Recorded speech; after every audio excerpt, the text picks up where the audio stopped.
à tous, mon nom est Marie-Joëlle, je suis thérapeute, maître enseignant de Reiki Usui, praticienne en biologie totale et chromatothérapeute. Je souhaitais aujourd'hui apporter mon témoignage par rapport à ma propre guérison. En 2006, on m'a diagnostiqué une tumeur au cerveau. J'avais ce qu'on appelle un adénome hypophysaire.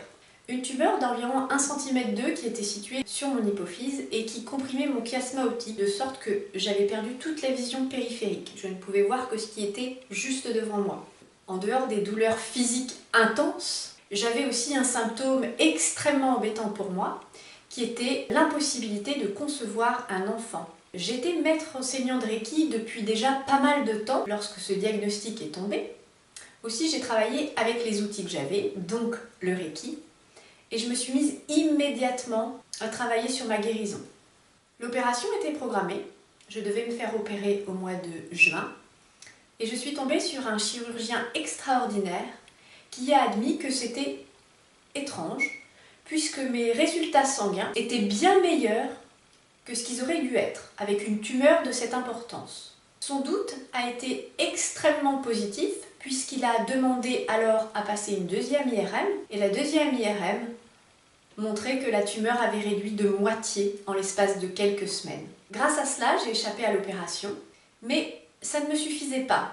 Ce que je voulais, c'était absolument guérir et guérir complètement. Alors dans ce but, je me suis formée avec Claude Sabat à la biologie totale et j'ai cherché à comprendre le sens de cette tumeur.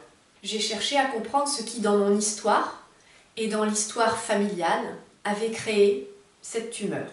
Alors c'est un processus très particulier que je suis ravie à chaque fois d'expliquer en détail dans mes séminaires ou mes conférences. Je n'aurai pas la possibilité de le faire sur cette vidéo, mais n'hésitez pas à me poser des questions si vous en avez à ce propos. Le résultat étant que 6 mois plus tard, je suis allée voir mon médecin en lui disant que je pensais être enceinte. Alors il s'est retenu, il n'a pas ri, mais il a immédiatement appelé mon gynécologue qui lui était mort de rire au téléphone. Je l'entendais dire « mais évidemment c'est impossible, t'as qu'à lui filer le test, elle verra bien ». Donc il m'a filé le test. Et 9 mois plus tard, en septembre 2007, j'ai eu la joie d'accueillir ma fille, Lila, qui est née le plus naturellement du monde, alors que je n'étais pas censée pouvoir avoir d'enfant. Et puis 5 ans plus tard, Léo est né. Miracle numéro 2.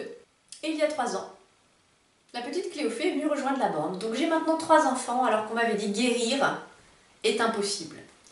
On me l'a dit à plusieurs reprises dans ma vie. J'y ai jamais cru, parce que moi, quand j'entends « guérir est impossible », je n'entends pas « impossible », mais « impossible » parmi d'autres. Si un jour on vous dit « guérir est impossible », doutez de ça. Doutez du pire, il n'est jamais certain. À très bientôt.